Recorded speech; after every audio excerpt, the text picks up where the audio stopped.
Албания признава само един дел от македонското малцинство там.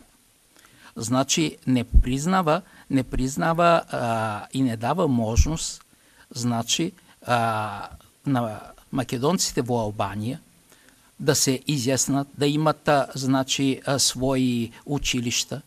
Това се знае, дека не е това. И още нещо. Сега во тек, знаете, дека е значи, оди кан укинуване значи, на тамо на самостојността на общините, со прекројување на общините, така шо и тия мали права кои имат нашите македонци во Албанија да бидат укинати. Така шо воопшто не може да се спореди тоа односот во Македонија кон македонските албанци и односот во Албанија кон нашите македонци.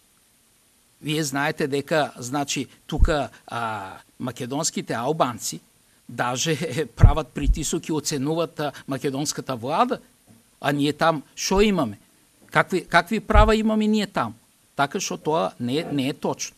Не е точно. И затоа мора, независно дека, значи, наши представници, високи представници, и од македонскиот државен врв, не еден пат са били во Албанија.